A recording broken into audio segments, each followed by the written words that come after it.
para la fabricación de tapabocas y específicamente a quién, a los empresarios del sector de confecciones que quieren reconvertir sus plantas o sacar líneas nuevas para suplir esta emergencia sanitaria. Vamos a irnos un poquito a la parte de los antecedentes. Bueno, vamos a recordar que el 11 de marzo la Organización Mundial de la Salud declara la pandemia oficialmente y el 12 de marzo se pronuncia nuestro gobierno colombiano, nuestro presidente Duque, dice, declarado el país en emergencia sanitaria y hay que tomar una serie de acciones para poder hacer frente como tal a este problema de salud pública. Entonces, ¿qué dicen? Aparece INVIMA diciendo la gente entró en pánico, se compraron todos los tapabocas, se desabasteció el mercado nacional y a INVIMA le toca reunirse con su sala especializada y firma en el acta 3 del 24 de marzo una declaración, pero ojo, una declaración temporal, solo temporal. Y esta temporalidad va desde el 24 de marzo hasta el 30 de mayo. Oficialmente no hay una directriz frente a lo que pueda pasar después del 30 de mayo. Vamos a ver, yo creería que van a tener que hacer una extensión porque el tema igual se ha ido más de lo que tenemos como proyectado. Entonces ellos se sientan allá, hacen una declaración para hacer unas excepciones de manera temporal, flexibilizando como los requisitos sanitarios que ellos piden para los dispositivos médicos que se declaran como vitales y que se van a comercializar en el país, pero no están disponibles. Entonces dice, todo lo que sea dispositivo médico de manera obligatoria tiene que tener un registro sanitario, pero en este caso vamos a hacer una excepción porque no tenemos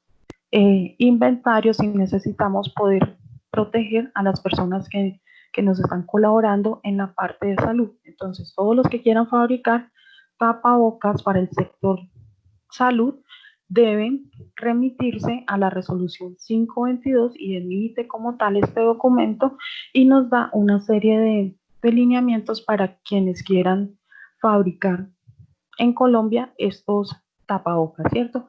¿Qué pasa? Aquí hay una confusión y es que INVIMA dijo, listo, usted no necesita registro sanitario, pero supuestamente no necesita registro sanitario hasta el 30 de mayo.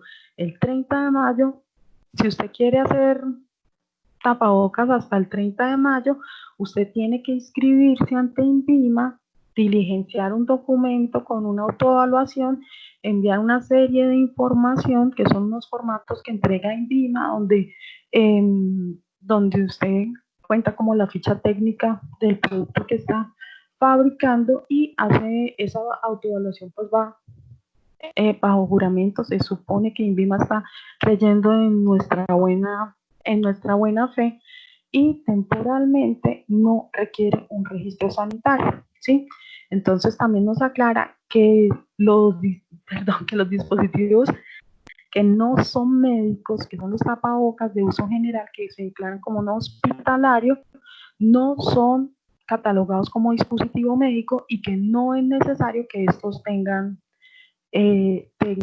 que proceder a través de un registro INVIMA. ¿Qué más ha pasado distinto a esto?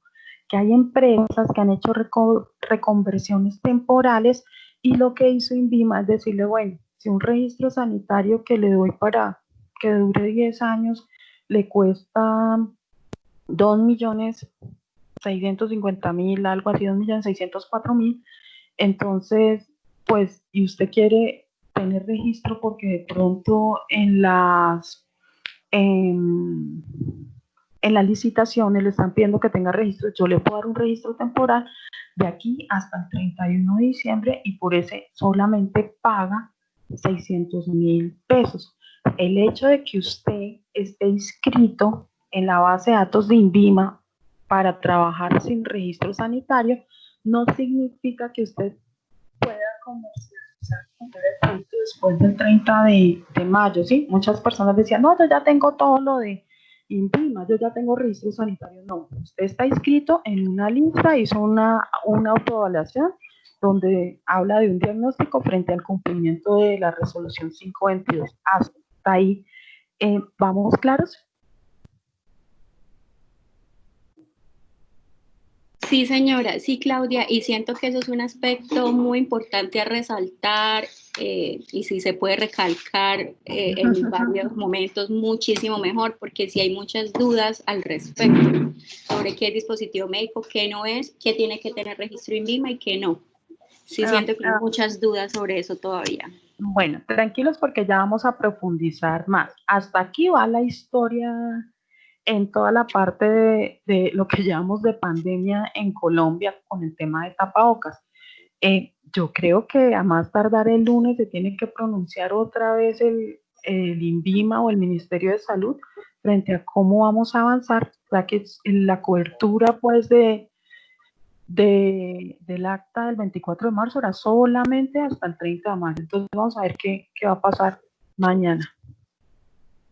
Bueno, entonces vamos a trabajar unos conceptos técnicos chiquiticos, no nos vamos a demorar muchísimo porque hay un tema que desconocemos que se llama la bioseguridad. Entonces todo el mundo hace tapabocas, ay, es que el mío aporta a la bioseguridad y todos creemos que aportamos a la bioseguridad, pero pues primero tenemos que entender qué es bioseguridad, ¿sí?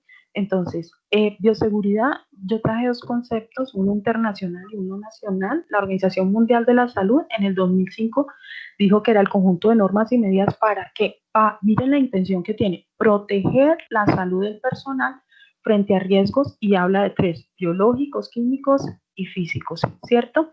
Entonces los biológicos es todos los patógenos que puedan llegar a través de sangre, de aire, los químicos que son toda la parte de aerosoles y los físicos que es, por ejemplo, vidrio, agujas, cosas de estas, ¿cierto? A los que o material particular, a los que puede estar expuesto una persona cuando hace el desempeño como tal de sus funciones, ¿cierto?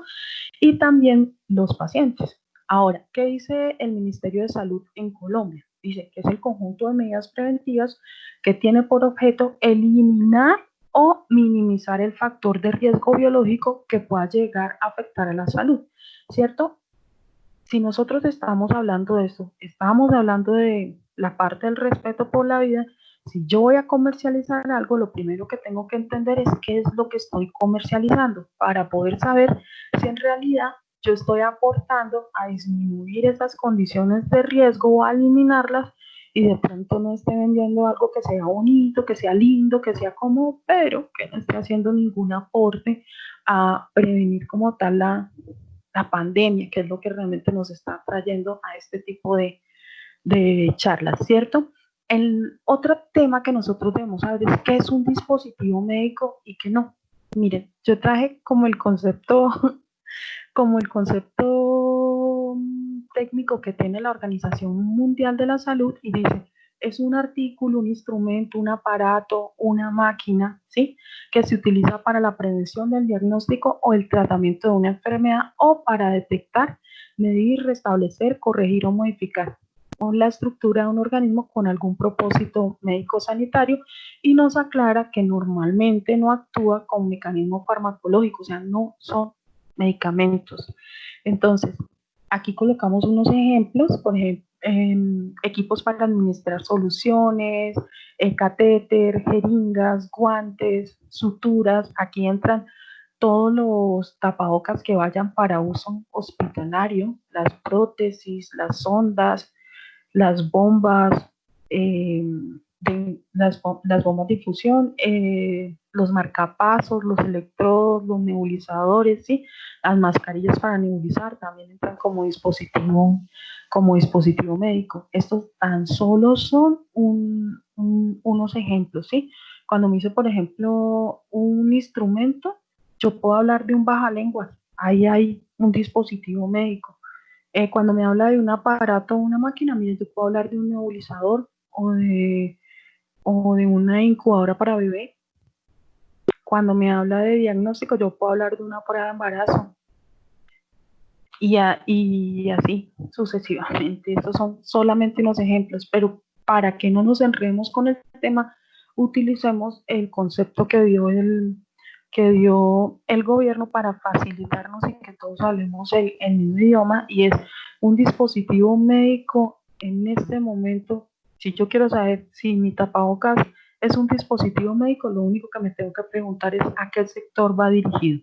Si va dirigido al sector de uso hospitalario, entonces considérelo un dispositivo médico, porque en este momento usted tiene que garantizar que la persona no va a enfermar, ¿sí? Que de verdad hay bioseguridad. Si no va dirigido a ese sector y es de uso común, considérelo como no dispositivo médico, no clasifica y por lo tanto no requiere registro. Si es un dispositivo, sector salud, sí requiere registro sanitario INVIMA. Entonces vamos a ver un poquito el contenido de las normas y los lineamientos que se han dado en el país en este momento. Nosotros tenemos un documento que tiene ya versión 2, que es la guía con lineamientos mínimos para la fabricación de tapabocas, ojo, de uso general no hospitalario, y miren que habla de que en el marco de la emergencia sanitaria por enfermedad COVID-19, o sea que es un documento que puede tender a desaparecer, que es algo que se sacó única y exclusivamente para atender la emergencia. Entonces, en este documento nos aclara como tal los conceptos de qué es qué es un tapaboca o mascarilla de uso hospitalario y qué es un tapaboca o mascarilla de uso no hospitalario. A partir de este momento, nosotros vamos a hablar de dos caminos. El camino A es si yo escojo hacer tapabocas de uso hospitalario, y el camino B es si yo escojo no hacer tapabocas de no uso hospitalario. Entonces, cuando yo hablo de tapabocas de uso hospitalario, normalmente se dividen en dos grandes categorías: las mascarillas quirúrgicas y las mascarillas de alta eficiencia. Cuando yo hablo de tapabocas de uso no hospitalario, normalmente la clasificación se da por el tiempo de uso, si es un desechable o si es un reutilizable. Realmente esas son como las grandes diferencias. Vamos a empezar a profundizar en lo que es un tapabocas de uso hospitalario, ¿cierto? Entonces vamos a empezar con ese camino que requiere registro sanitario. Vamos a ver que un tapaboca que cubre bocas o mascarilla, perdón, un tapaboca. Hay tres términos que se pueden utilizar: tapaboca, cubrebocas o mascarilla. De uso hospitalario es declarado como dispositivo médico. ¿Qué tiene que hacer? Debe cubrir la boca y la nariz. ¿Para qué? Para darnos una barrera para minimizar la transmisión directa en agentes infecciosos, ¿cierto? Pero ¿entre quiénes? Entre el personal médico y entre los pacientes. ¿Qué nos aclara? Como ya habíamos dicho, este tiene un grupo objetivo que es uso hospitalario o personal médico. Entonces, ¿qué necesitamos? Registro sanitario obligatorio. Temporalmente se levantó la medida para registro, vuelvo y repito como me lo pidió Clary, que hasta el 30 de mayo se podía comercializar siempre y cuando usted hubiese hecho la declaración juramentada del cumplimiento de los requisitos de la resolución 522, ¿sí? Y eso ya no rige a partir del 30, a menos que el gobierno saque un documento donde dé una extensión o tome otro tipo de decisiones. Vamos a ver qué pasa. Hasta el momento yo, puede que ya haya salido, no lo conozco, y todos los días normalmente entro a las páginas, ¿sí? Vamos a ver en estos Claudia, dos gráficos. Sí, señora. qué pena interrumpirla, Claro. es que tengo una duda. Sí, señora. Cuando el gobierno dijo que ese permiso temporal era hasta el 30 de mayo o hasta la duración de la emergencia sanitaria, ahí ya no cabe, o sea, ahí ya no nos está diciendo que automáticamente, ahí nos está diciendo que automáticamente es hasta el 31 de Perdón, agosto. Clary, por favor, me puede. Es que a mí se me cayó el audio, por favor, decir otra vez. ¿Aló, me escucha? Sí, ahora sí, por favor, ¿me repites? Bueno, mi pregunta es que el gobierno puso una fecha límite de hasta el 30 de mayo como emergencia sanitaria para el permiso para la inscripción en el INVIMA, de los fabricantes. Esa Sí, inscripción, ese permiso, no se extiende por la emergencia sanitaria que hoy es hasta el 31 de agosto automáticamente, o el gobierno tiene que sacar un decreto donde diga eso. el gobierno se tiene que pronunciar oficialmente. Ellos se van a pronunciar a través de actas, a través de resoluciones, con las extensiones, y nos van a contar eso, pues oficialmente. Lo que no está escrito, pues legalmente no existe. Muy seguramente, en nuestra lógica, eso es lo que debe ocurrir, una extensión. Sí, señora. Pero desconozco el documento, no lo he encontrado, y lo que les decía, todos los días entramos a las páginas del ministerio, a las páginas del INVIMA, y vamos revisando. De pronto alguien del grupo tenga información que nos pueda compartir desde nuestro conocimiento y nuestra investigación. No tenemos oficialmente el documento, ¿sí? Entonces, bueno, en este grafiquito vamos a ver la gran diferencia entre la mascarilla quirúrgica y la mascarilla de alta eficiencia. En realidad hay muchas diferencias, pero lo que ustedes pueden ver en la imagen de la izquierda, que es la mascarilla quirúrgica, es que realmente está hecha para proteger el entorno. Entonces, la mascarilla quirúrgica no está protegiendo al personal médico, la mascarilla quirúrgica está protegiendo como tal al paciente. ¿De qué? De que en esa estructura de la que está hecha, cuando la persona tose, cuando la persona tiene salpicaduras de gotículas de saliva, pues se van a quedar atrapadas se van a quedar atrapadas entre las capas que tiene la mascarilla. Entonces es desde el individuo hacia su entorno, la emisión, o sea, cuando exhala, la emisión y la protección va hacia eso, hacia evitar que por no uso de mascarilla se contagie una cantidad de personas, ¿cierto? Ahora, cuando nosotros hablamos de las mascarillas de alta eficiencia, pues las mascarillas de alta eficiencia, dependiendo del diseño, lo que hacen es retener como tal en las dos, tanto en inhalación como en exhalación. Entonces, cuando usted toma el aire que está absorbiendo es filtrado y puede llegar hasta eficacia del 98%, y el aire que usted está exhalando o emitiendo también es filtrado. Entonces, está protegiendo los dos lados.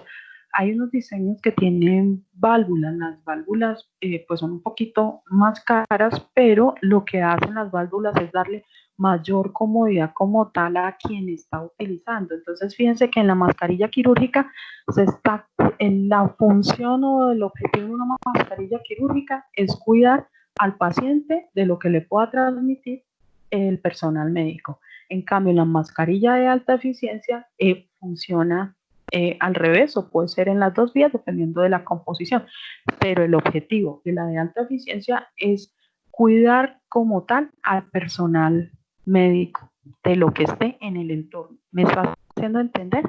Yo igual aquí les hice como otra, como otra, como otra diapositiva con más explicación, ¿sí?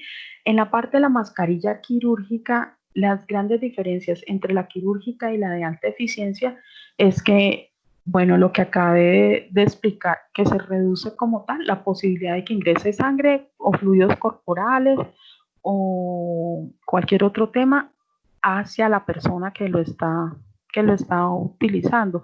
Pero en realidad el objetivo es evitar que la persona que lo está utilizando emita gotas de saliva que puedan caer como tal en otros pacientes o en el entorno, ¿cierto? En cambio, en la de alta eficiencia, pues puede funcionar en ambos sentidos. En la mascarilla quirúrgica hay una diferencia grande en cuanto al sellado, ¿sí? Porque la mascarilla quirúrgica no se sella directamente a la piel como se sella la de alta eficiencia. Una de las cosas que se revisa en la de alta eficiencia es esa hermeticidad, que tanto se adhiere a la piel para evitar que la persona inhale aire o exhale aire que se pueda salir como tal de este dispositivo, ¿cierto? Bueno, ya hablamos de para qué estaban hechos, y lo otro que que se marca pues en diferencia son los tiempos de uso. Lo normal es que una mascarilla quirúrgica después de hacer una actividad sea desechada no, sin ningún inconveniente, mientras que la mascarilla de alta eficiencia puede ser higienizada, desinfectada y volver a reutilizarse en varias ocasiones.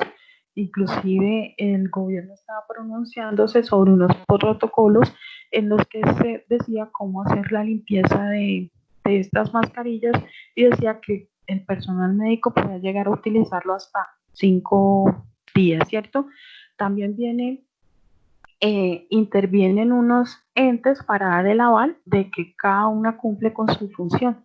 En el caso de la mascarilla quirúrgica, es la autoridad de salud del país, que en nuestro caso es INVIMA, y en el caso de las mascarillas de alta eficiencia son dos, depende para lo que lo estemos vendiendo. Entraría toda la parte de seguridad y salud en el trabajo, porque pues las partículas no solamente son de tipo biológico y normalmente se usan no solamente para el cuidado biológico, sino también para el cuidado de evitar inhalación de material particulado, ¿cierto? Porque ahí no está diciendo si es esto biológico únicamente lo que filtra.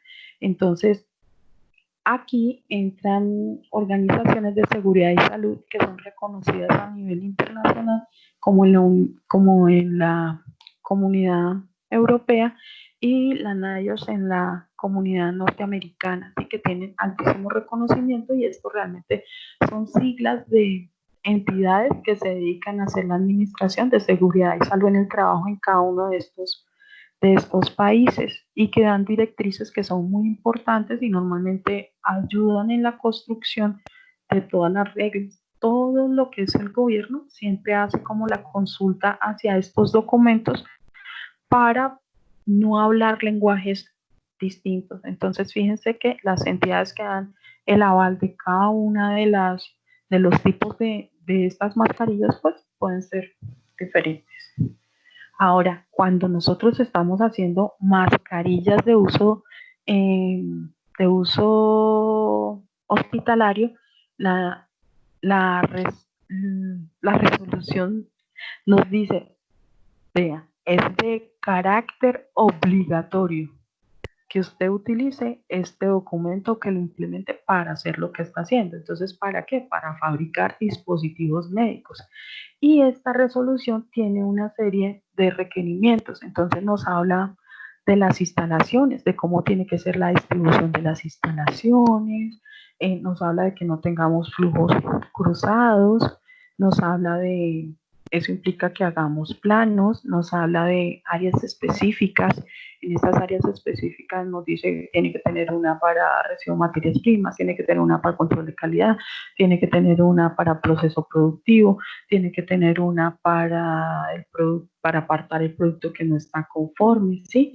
Y ahí dice, tiene una lista de zonas que debemos respetar, pero cuando nos habla de áreas específicas, nos habla de separación de ambientes, y eso es algo que no podemos tomar a la ligera. Realmente esto es de interpretación técnica. Ustedes pueden creer que porque tengan un espacio separado, si la barrera física no es total, cuando yo digo separar ambientes me refiero a que sea una separación de techo a piso, que el aire que está por ejemplo, en el área de materias primas, no sea el mismo el área de la zona de descargue o de recibo de materias primas. ¿Por qué? Porque si yo entro en un vehículo y el vehículo está prendido y está metiendo gases y está metiendo tierra, pues lo que busca cuando nos habla de la separación de las áreas es que ese mismo aire no llegue a la zona de almacenamiento, porque se va a llenar de tierra, se va a llenar de polvo, se va a contaminar el material. Entonces, para esto no basta con que yo levante un murito, pues, sino lo que tengo que hacer es hermetizar como tal la zona. Bueno, separar, no habla específicamente de hermetizar, pero habla de separar. Además nos habla también de los procesos de producción. Entonces, perdón, en las áreas específicas me dice pues, que yo debo evitar la contaminación cruzada, y entonces ahí me devuelve al diseño de las instalaciones, por dónde debo pasar yo. Entonces, cuando nosotros hablamos de este diseño de instalaciones y evitar contaminación cruzada, les voy a poner un ejemplo súper sencillo. Entonces yo debería tener filtros sanitarios en donde yo me pueda lavar y desinfectar las manos y desinfectar mis zapatos antes de ingresar a la zona de trabajo. En la zona de trabajo no debería haber un baño a la mitad de la zona de trabajo porque todo eso genera contaminación cruzada. Yo no debería sacar las basuras por toda la planta de proceso. Entonces, por ejemplo, una vez encontramos una planta donde la gente sacaba la basura del baño y para poder sacar las basuras de los baños tenía que atravesar toda la sala de producción. Entonces, eso es hacer contaminación cruzada. Nos habla del proceso de producción, entonces en este proceso de producción nos dice que tenemos que hacer descripciones del paso a paso de lo que estamos trabajando, nos hace una solicitud de unos controles de unos controles de calidad, y cuando nos habla pues de esos controles de calidad, nos dice que nosotros debemos incluir esto, que debemos incluir en esos controles de calidad la materia prima, el producto del proceso, el producto terminado, y hacerlo a través de ¿qué? De inspecciones visuales, y dice lo mínimo son inspecciones visuales y, y de resistencia, ¿sí? Pero la idea es estandarizar este tipo de inspecciones, ya que, por ejemplo, las pruebas de resistencia pueden cambiar con la persona que lo esté haciendo. Si yo llegué hoy, pues va a sonar súper loco, pero es cierto, si yo llegué con rabia o tengo mucho afán o soy más grande y tengo más fuerza que otra persona, pues la prueba de resistencia no me va a pasar, no va a pasar ningún dispositivo, ¿cierto? Si la hago así como sin estandarizarla. Y si viene una persona que yo contenta, que es muy delicada, que no quiere hacer, que no hace mucha fuerza, pues cada vez que esta persona inspeccione, pues todo va a quedar súper bien. Entonces lo que busca acá como tal es hacer cosas o aplicar controles que estén estandarizados para obtener siempre resultados que sean confiables, ¿cierto? Nos habla de unas condiciones para envase y empaque, y en eso nos dice pues que nosotros tenemos que inspeccionar el envase, que tenemos que inspeccionar el empaque, que debemos tener unas instalaciones para hacer como tal esta inspección. Nos habla de las etiquetas, entonces los artes deben tener una serie de información que pide específicamente la resolución, nos da como la lista de lo mínimo y habla específicamente de lo mínimo, ¿no? Y nos habla también del personal, entonces nos habla que tenemos que tener un programa de formación, nos habla de las competencias de las personas, nos habla de un director técnico con una experiencia, todos los papeles que se envíen a INVIMA, y quien reciba la visita tiene que estar pues a través de un director técnico. Es más, la hoja de vida del director técnico y los soportes de la experiencia se piden en la radicación de los documentos para hacer la solicitud de la visita, que es la primera parte, ¿sí? Y nos genera un listado de procedimientos, ¿no? Entonces, en este listado de procedimientos nos dice que tenemos que ejecutar, pero además nos dice, bueno, usted tiene que hacer obligatorio todo lo que yo le digo en la resolución 522, pero también es obligatorio, o sea, hay dos que hay que montar, la NTC 1733, que es la de mascarillas quirúrgicas, y habla de los requisitos y los métodos de ensayo, ¿cierto? Entonces, en esta NTC, que es la norma técnica colombiana, que es administrada en este país a través de el ICONTEC, que aclaro que el ICONTEC es un ente no gubernamental, o sea, colabora con el gobierno, trabaja de manera mancomunada, hace muy buen trabajo, pero es un ente privado, o sea, como tal, asocia a gremios y aporta como su parte técnica, pero si sale una norma y a menos que lo pida así como lo está pidiendo en esta guía, que se monte la resolución y que también de manera obligatoria cumpla todo lo que dice la NTC 1733, siempre prima lo que diga el gobierno sobre lo que diga el ente privado. Entonces, única y es de las cosas raras que vi en esta guía es que está pidiendo la NTC 1733, tal vez es porque ha sido una guía muy bien trabajada y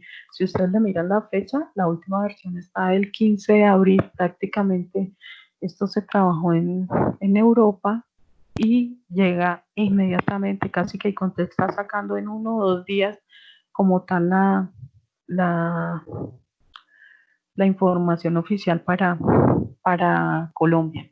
Entonces, esta norma técnica colombiana, que es la 1733, nos habla como de 4 grandes aspectos, ¿cierto? Entonces nos habla también del diseño, que no pelea con nada de lo que está diciendo allá, inclusive nos habla, en la 522 nos sugieren unas dimensiones, en esta ya nos dice oficialmente cuáles son las dimensiones, nos habla de unos requisitos de funcionamiento, ya voy a aclarar, eso es importantísimo y quiero que lo conozcan, nos hablan de unos requisitos de funcionamiento, pero los requerimientos en cuanto al marcado, el etiquetado y el empaque, sobre todo en cuanto al marcado, son mucho más exigentes, tienen más información que solicita. Entonces no se queden solamente con las 522 porque la guía ya nos está diciendo que debemos irnos a estos dos, ¿sí? Nos habla de los métodos para evaluar la eficacia. Entonces ahí tiene establecido que esos requisitos de funcionamiento se tienen que evaluar bajo unos métodos y dice cuáles son los métodos y escribe cada uno de estos métodos. Entonces, miremos los requisitos de funcionamiento. Entonces me dice, vea, usted puede tener, en una mascarilla quirúrgica puede tener 3 tipos de mascarilla, ¿sí? Entonces usted puede tener la tipo 1A, la tipo 2 y la tipo 2R.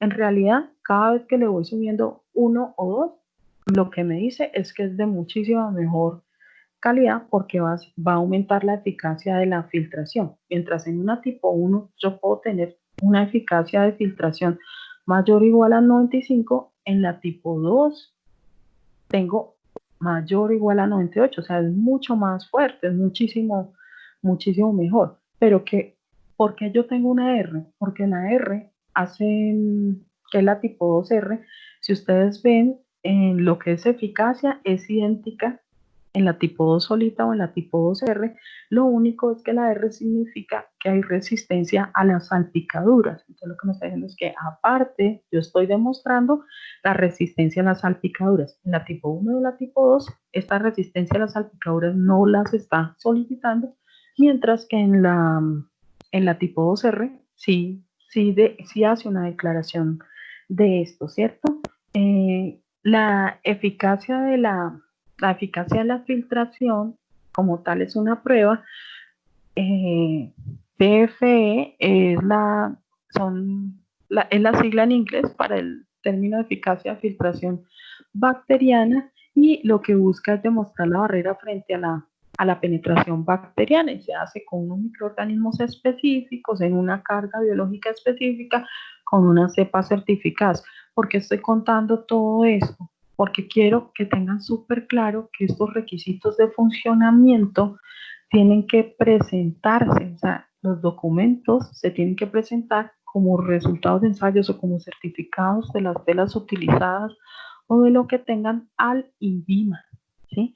Pero no es, alguien me decía, no, que es que un señor me dijo que si yo ponía a correr, hay una prueba que habla de que una persona corre 5 kilómetros y entonces le hacen la espirometría antes y la espirometría después y con eso hablan de la respirabilidad y entonces es importante que ustedes sepan que los resultados que vayan a ser emitidos deben ser emitidos por un laboratorio que tenga la prueba estandarizada y frente a qué, frente a un estándar internacional reconocido. No es que si yo la estandarice con un método interno porque yo inventé que fuera así, no, eso ya todo está escrito.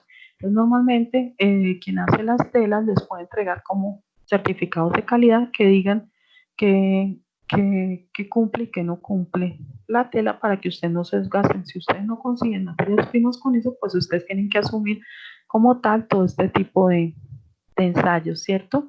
Ahora me dice, vea, para el marcado, etiquetado y empaque, usted puede utilizar la 522 pero les sugiero, hay que decirle, solamente les sugiero que tenga en cuenta la norma técnica colombiana ISO 15223-1, en donde habla de los pictogramas, que son todos los símbolos gráficos en etiquetado, ¿sí? Y también que utilice la norma europea, que es la EN 1041 2008 con el anexo 1 del 2013, ¿sí? Que en este momento tiene la misma información que las que le estoy mostrando a la derecha, que es la UNN 1041, que dice 2009, anexo 1. Entonces, esa y el nombre que acabo de decir que estaba abajo donde dice correspondencia, es lo mismo, ¿sí? Entonces le está diciendo, vea, le sugiero que lea estas dos porque ahí habla de la información proporcionada por el fabricante de productos sanitarios. Entonces, los productos sanitarios en la Comunidad Europea hacen referencia a toda la ropa que tenga que ver con el cuidado de personal de salud. De ahí entran pues como tal nuestros tapabocas. Como ya aclaramos que cuando yo me voy a uso hospitalario, esto es un dispositivo médico, entonces vamos a revisar un poquito, vamos a recordar que el registro sanitario es de uso obligatorio, entonces yo tengo que gestionarlo y vamos a recordar un poquito los pasos. Entonces yo voy a inscribir mi planta, voy a hacer una solicitud de visita a INVIMA. Esta solicitud de visita a INVIMA requiere que yo haga una serie de pasos que radique una información. Ahí es donde yo cuento la hoja de vida de mi director técnico, cuento el listado de los recursos que tengo, hablo, anexo toda la información de los materiales, hablo del diseño, mi ficha técnica, eh, mando planos de mi planta, cuento cómo es toda la distribución y diligencio como tal un documento que ellos en INVIMA me piden que diligencie. Pero para poder ejecutar la visita o para poder radicar toda esta información hay que pagar, ¿sí? Entonces INVIMA tiene un costo por esa visita que es como de 2 millones, como ya les digo bien el número porque yo lo tengo como 2.504.000, perdón, 3.504.085, ¿sí? Para hacer la solicitud de la, de la visita. Y el hecho de que yo haga la solicitud, después de esa visita, ¿qué va a salir? En esa visita, ellos van a llegar a mi planta, van a evidenciar que yo cumpla todo lo que me pide como tal las normas de las que estamos hablando, que son obligatorias, y verifican que tengamos todos los resultados que den el avance que técnicamente el producto se cumple, ¿cierto? De esta visita sale una emisión de un concepto y ellos dicen si la planta cumple o no cumple. Entonces esa es como la primera fase. Sacan la emisión y para que yo me pueda presentar, pues el resultado del concepto debe ser positivo. Aclaro, el hecho de que yo pague al INVIMA ese valor no significa que el concepto vaya a ser positivo, ¿sí? Es posible que el concepto sea negativo y que yo tenga que volver a solicitar visita o que me dejen tareas, depende de como de la gravedad del tema. Ellos evalúan que compromete como tal al producto o no y definen si necesita otra visita o si se puede levantar pues, con anexos documentales o no. Luego viene una parte que es el levantamiento documental. Entonces, hay que llenar otra información, hay que documentar otra cantidad de información, pero ¿para qué? Para hacer la radicación de la solicitud del registro sanitario. Y ese tiene otro costo. El registro sanitario para dispositivos médicos depende de la categoría en que esté el dispositivo médico, porque hay diferentes categorías. En este caso, creemos que va a ser aproximadamente 2.662.692. Aclaro, los rubros que estoy viviendo no son rubros para la consultoría porque esos no son los honorarios, eso es plata que ustedes consignan directamente a INVIMA o que se paga INVIMA para tener derecho a eso. Y ellos estudian toda la información, hacen la emisión de la solicitud, de la visita, y luego de eso, pues ya ellos verifican que tengamos todos los pasos que de la resolución y luego hay que pasar a recoger, o sea, hay que notificarse ante INVIMA para recoger como tal la resolución donde se emite oficialmente el registro sanitario. Ahora, ese sería el camino A. Vamos a empezar con los tapabocas de uso no hospitalario, que es lo que utiliza pues todo el mundo como que no llega al sector salud, ¿cierto? Estos tapabocas, cubrebocas o mascarillas de uso general no hospitalario son productos que están hechos para proteger las vías respiratorias y que cubren la boca, la nariz y la barbilla. Están provistos pues de un arnés que son las cinticas que tenemos para sujetarlo a la cabeza o a las orejas, dependiendo del diseño, y no están considerados como dispositivos médicos. Oficialmente fue lo que vimos como tal en, en el inicio de la capacitación, y por tal motivo yo no lo voy a comercializar como de uso hospitalario, pues no requiero registro sanitario, no es obligatorio el registro sanitario. Ahora, ¿qué me dice qué me dice el hecho de que no sea obligatorio el registro sanitario? No quiere decir que no tenga que hacer nada, porque ojo, me, me está diciendo en la guía 15, me está diciendo, mire, si usted se va a poner a hacer adecuaciones de instalaciones y procedimientos, pues no se puede inventar la rueda. Usted tiene que ir a mirar las 522, pues como y se puede alinear a lo que dice esta resolución. Entonces, puedo tomarlo todo o si hace esas adecuaciones, tiene que respetar como tal lo que dice la 522, pero lo hace como una sugerencia, o sea, lo deja abierto como de manera opcional. No voy a volver a explicar la 522 porque pues ya la vimos.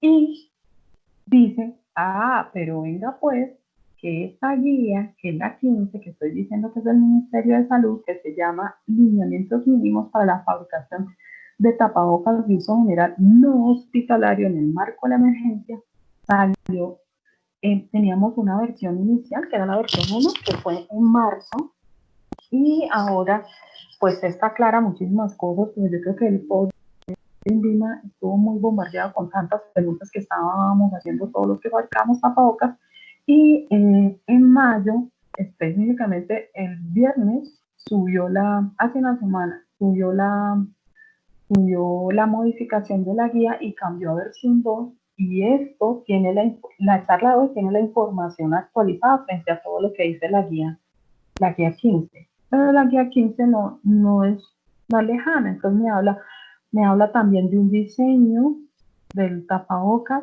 no me dice todo el 100% de las áreas, pero me dice unas áreas específicas, ¿sí? Entonces, por ejemplo, me dice, usted tiene que tener un área para empaque primario y embalaje, usted tiene que tener una zona para producto no conforme, me habla de que tengo que hacer también controles de calidad, entonces supongo es inherente que también tenga que sacar una zona para calidad. Me habla de me habla de que de unos métodos de confección, pues es inherente que tengo que tener una zona para confección. Entonces fíjense que entre líneas nos está diciendo que la interpretación va más allá de lo que nosotros creemos, ¿cierto? Nos habla de los materiales, ¿cierto? Y no nos dice que estemos pues sujetos a X o Y materiales, pero sí que debemos demostrar que los materiales sí sirven, ¿sí? ¿Por qué? Porque nos permite escoger los materiales, porque el argumento es, vea, hay muchísimos materiales en el mercado, yo no le puedo poner una lista acá de 2000 materiales porque a cada rato estaría desactualizada cada vez que alguien saque un material que funcione, ¿no? Nos habla de los métodos de confección y nos dice, vea, usted tiene que ir diciendo un paso a paso de cómo fabrica como tal el producto.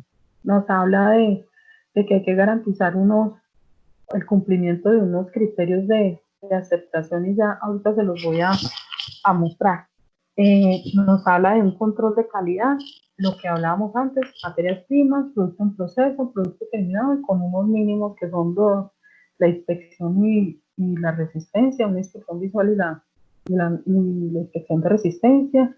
Nos habla de unas condiciones de empaque, nos habla como tal de una información de etiquetado, nos habla de un batch record, que es la historia como tal del producto, nos dice que tenemos que contarla desde las materias primas, dónde se utilizaron, a dónde se fue el producto. Entonces terminamos hablando entre líneas de un programa de trazabilidad. Entonces no crean que porque yo escojo el camino de uso no hospitalario, pues puedo hacer y deshacer, porque piensen ustedes en que el hijo de cualquiera de nosotros pueda coger un tapabocas hecho en una planta que sea de uso no hospitalario y que la gente se lo tome de manera olímpica y lo que haga sea, no sé, que no haga un buen control de plagas y que todas las noches ingresen, mientras no esté la gente, ingresen roedores y orinen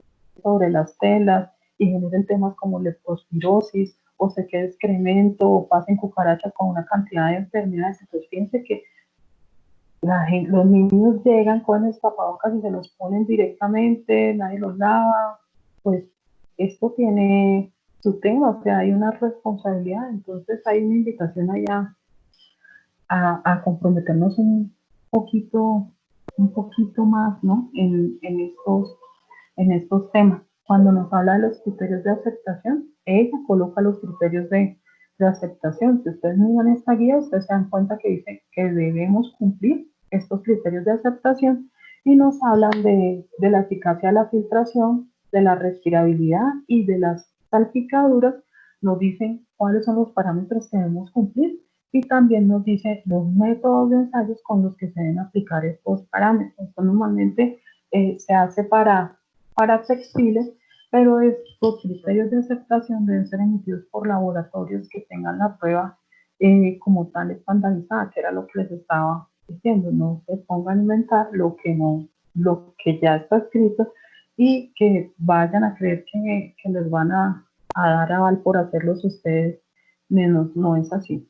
Eso tiene su metodología y se hace con unas personas calificadas y en unos ambientes o unas áreas con unas condiciones definidas, ¿sí? Ahora, tiene una salvedad, un énfasis eh, este documento y esta guía y nos habla de los tapabocas reutilizables. Entonces me dice, vea, si usted está hablando de tapabocas reutilizables, entonces usted debe cumplir ¿qué?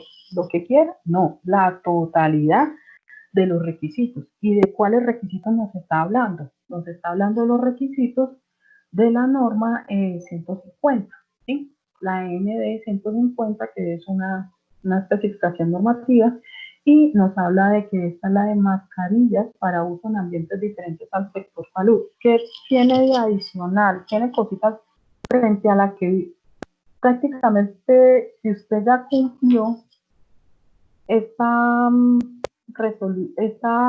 toda la información de la guía 15, usted está cumpliendo con la 150, ¿sí? Porque los valores más importantes están extraídos de ahí.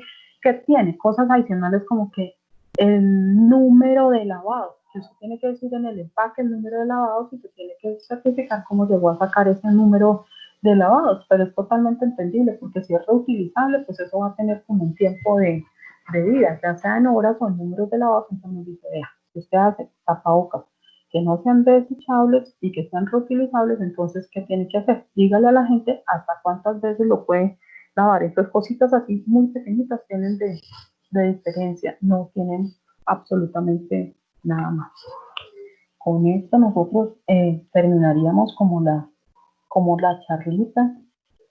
Ojalá mm, hayamos pues, logrado el objetivo de cerrar brechas en conocimiento con esto y que a todos nos quede claro qué es uso hospitalario, qué no es uso hospitalario, qué es un dispositivo, qué no, quién sí requiere registro y cuál es el camino a seguir para cualquiera de los dos caminos que escoja, así como los pasos que debo seguir. Eso era lo que queríamos como lograr hoy. Entonces, pues nos vamos como al espacio de preguntas. les digo, no lo sé todo, entonces en lo que no sepa, tranquilamente contestaré que no sé, pero les ayudo a averiguar y contesto por correo electrónico. Entonces, hacemos el espacio de preguntas, Clary. Claudia, muchísimas gracias por tu tiempo, por la dedicación que tuvo al compartir con nosotros esta información tan importante. Como dice Claudia, si hay algún empresario que tenga alguna pregunta, este es el momento de hacerla. Puede habilitar el micrófono y puede hacerla sin ningún problema. La idea no es asustarlos, la idea era informarlos, ¿no? Porque no van a quedar callados todos muertos del susto, tranquilos. Esto es un proceso para todos. Lo que nos está pasando aquí está pasando en todos los países. No sabíamos que podíamos hacer todo esto. Ay, los aburrí, están callados, no, ninguno preguntó nada, Clary. No, al contrario, Una Claudia, pregunta. yo creo que, señora. Muy bien, bienvenida, buenos días. ¿Este tapabocas no hospitalario tiene algún costo para permitir todos esos requisitos? ¿Hay algo que pagar o no? No, porque no, como no es, a ver, vamos a hacer el examen. ¿Es dispositivo médico, sí o no? No. Muy bien, carita feliz. No, entonces, al no ser dispositivo médico, no necesitas registro sanitario, no tienes que pagar nada. Ok, pero si yo puedo, o sea, mandar, digamos, para Estados Unidos, España, en un courier tapabocas de este tipo, no hospitalarios, y me van a pedir todos estos requisitos o no. Muy bien, recuerda que como lo vas a comercializar en un país de destino distinto, entonces lo primero que hay que hacer es averiguar, las normas en los países son bien diferentes ahorita, entonces hay que averiguar qué te piden para un tapabocas de uso no hospitalario en el país de destino, y con eso pues buscar. No, pero normalmente casi todos se están refiriendo a estos estándares internacionales, que fue lo mismo que hizo el Ministerio de Salud y el INVIMA. Entonces, número uno, tienes que averiguar cuáles son los requisitos que te piden en el país de destino. Y frente a eso, tendríamos que revisar qué necesitarías. Vale, ok. Gracias. ¿Me hice entender? Sí, señora. Perfecto. Mil gracias. Con todo gusto. ¿Alguien más tiene preguntas? Sí, yo tengo una pregunta. tenemos. Excelente, bienvenida. ¿Qué quieres preguntar? Me gustaría saber si los tapabocas no hospitalarios se pueden hacer de algodón y si necesita algún filtro especial. Ah, bueno, mira, excelente pregunta. Mira, súper, te felicito por la pregunta. Voy a devolverme acá y te voy a mostrar que lo que está, mira el camino 2, ¿no? Mira el camino 2, uso no hospitalario. ¿Qué es lo que pasa? Que la gente cree que puede ser de cualquier material. No, en el uso no hospitalario, mira lo que te está pidiendo que cumplas. O sea que estos son textiles especiales y tienes que demostrarlo. Entonces, cuando tú compras el textil, que es, por ejemplo, la tela antifluido, ese es un ejemplo de textil, te lo tienen que entregar certificado de que sí es antifluido, no que se parece al antifluido, pero que no tiene esta eficacia, porque estas son pruebas para decir que sí está cumpliendo una labor. De lo contrario, es una prenda, como si te pusieras una pañoleta en la boca y no hicieras nada. Entonces, porque esta no es para decoración, mira, esta no es de decoración. Nosotros tenemos también que proteger. Por eso hablaba en el inicio de bioseguridad. Lo que va a pasar es que no vas a hacer nada. Es como si te pusieras, no sé, una pañoleta esas que nos ponemos en la cabeza, te la pusieras ahí o cualquier trapo serviría. Entonces, gracias por la pregunta. Excelente pregunta, porque lo que tenemos que entender es que a mí me están diciendo que garantice que estoy cumpliendo estas características de la ND 150 y la trae específicamente y está hecha para tapabocas de uso no hospitalario. ¿Qué es lo que pasa? Que a ti no te toca pagar hacer todos estos exámenes, sino que tú le tienes que pedir al proveedor del textil que el textil cumpla con todo esto. Y ya hay mucho material que tiene todas estas certificaciones en el mercado. Lo que pasa es que tienes que pedir la información. ¿Me hago entender? Sí, muchas gracias. Con todo gusto. Yo tengo una consulta. Claro que sí. Dime. ¿Cuál es la manera de realizar la limpieza y la desinfección de esos tapabocas, de los de uso hospitalario y no hospitalario? Cada proveedor, quien hace digamos que los tapabocas, ¿te acuerdas que dijimos que no había restricción en el uso de materiales y en el diseño? En el diseño únicamente nos hablan de unas especificaciones en cuanto a medidas, pero no hay restricción. Pero en las instrucciones del etiquetado, de acuerdo a tu diseño, hay unas directrices generales y están en la guía 18 y en la guía 15 del MinSalud, pero en realidad son generales. Quien dice cómo se tiene que hacer la limpieza es el fabricante y va a depender del diseño y de los textiles que hayas escogido. ¿Sí? ¿Me hago entender? Sí, muchas gracias. Con todo gusto. Claudia, hay una pregunta en el chat, pero ya usted Dale. le respondió. Okay. Buenos días, ¿cuáles son los materiales recomendados para los tapabocas de tela? Es decir, ¿qué Claro. telas, qué tipos de telas? Ya le La respondí. Comunidad Europea en la 075 tiene como unas sugerencias de combinaciones de tela para hacer los sándwiches y eso, pero en este momento Colombia no tiene restricciones, por lo que les dije el argumento de la cantidad de textiles que teníamos y que no iban a estar actualizando esto. Entonces ellos dicen que no importa las combinaciones de tela que usted utilice, lo que tiene que hacer es garantizar el cumplimiento de las exigencias con estas telas, ¿sí? No hay como una receta específica. Y en eso, ayer nos dieron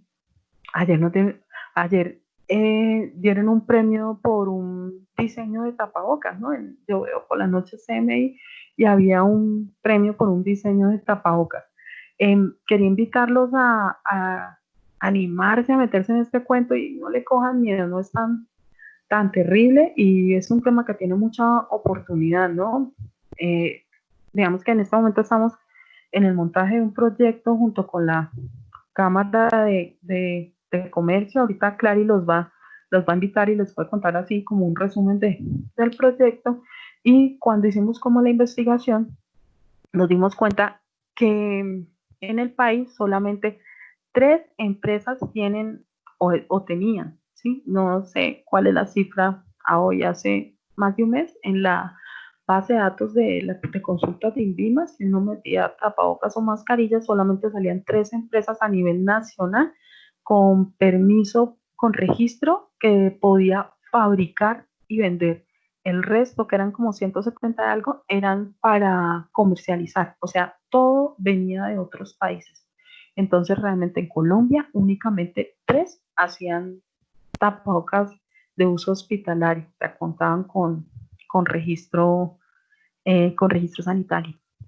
Entonces, área de oportunidad de mercado hay. Y les quiero mostrar un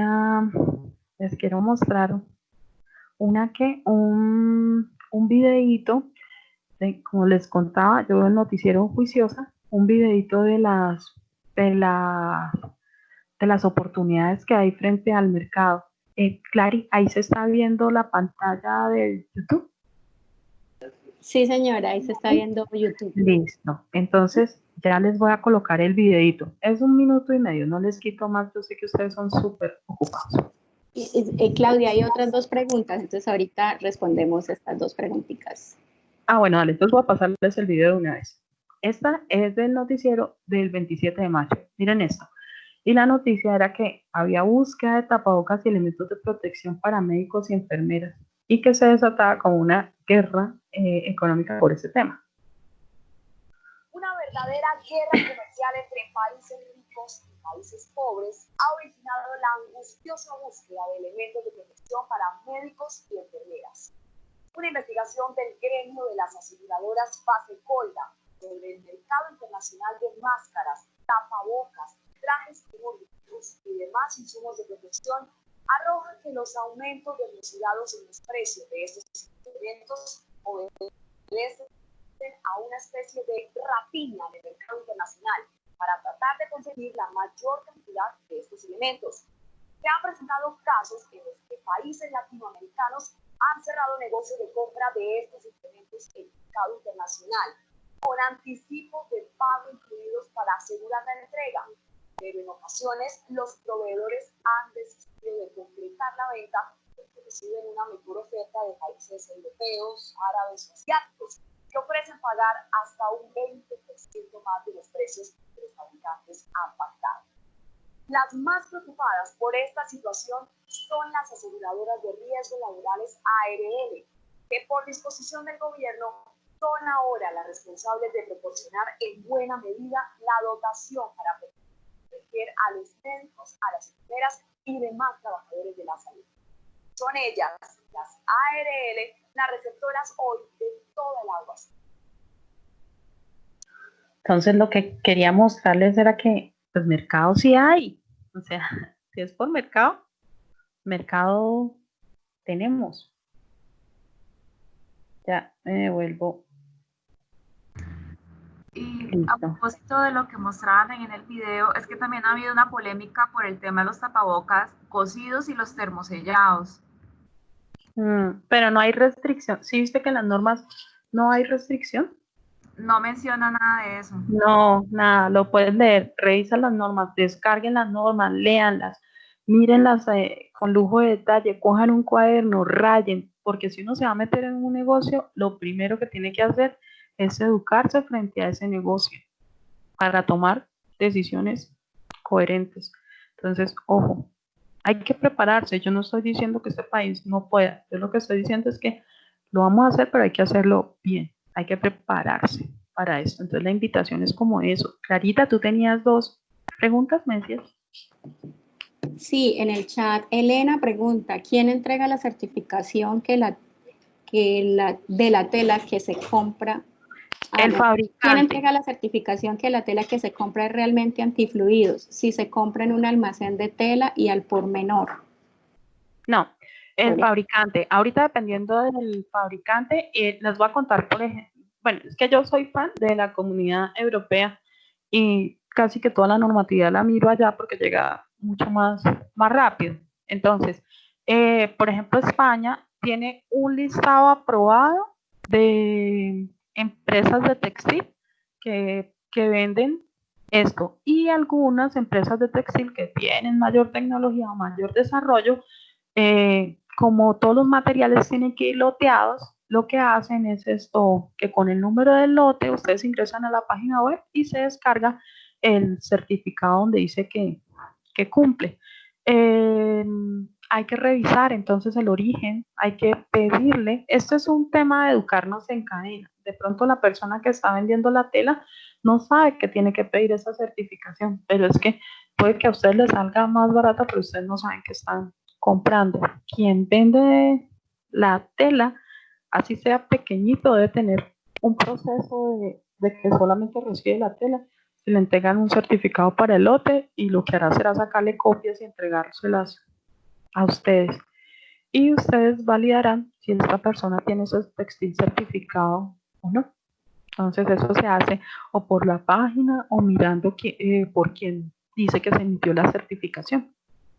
Esa es una de las restricciones. Mucha gente me ha preguntado eso. Ay, pero es que un señor de Cuba me dijo, es que yo solamente voy y compro 6 metros y nada más. Y yo, pues 6 metros para ahorita por ensayos, pero recuerde que si se va a formalizar, pues ya no va a comprar 6 metros y que ustedes deben colocar las condiciones de compra y deben conocer los materiales que están comprando. Recuerde que estos temas son de responsabilidad compartida. El hecho de que usted no sepa el origen de la materia prima o si cumple o no cumple, no lo exime de cumplir, porque al final usted es el que va a comercializar. Entonces ahí es donde entra la importancia de definir las fichas técnicas de las materias primas que van a utilizar y de mirar a quién se lo compra. Esto tiene su ciencia, todo se puede lograr, pero hay que hacerlo de la manera correcta, y esas preguntas son supremamente sanas para saber hacia dónde se tienen que dirigir. Muy, muy buena pregunta, gracias.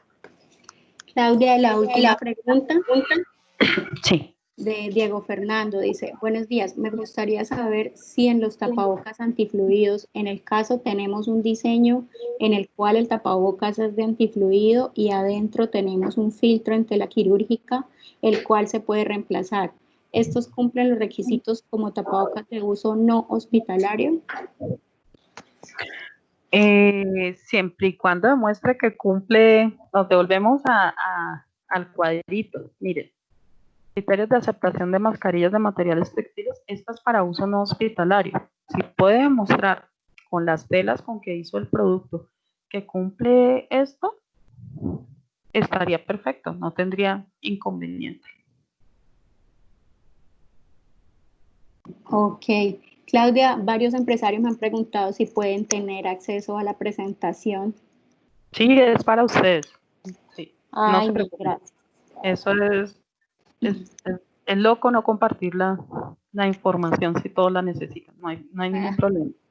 Muchas Ahí les gracias. dejamos como los datos de contacto, le agradecemos a la Cámara de Comercio la invitación a participar pues en estos espacios, y a las personas que estuvieron conectadas todo el tiempo, les agradecemos también la asistencia, sabemos que tienen 1000 cosas que hacer, pero chévere que vinieran a apoyar como tal estos espacios. Entonces, mil Claudia, gracias a ustedes.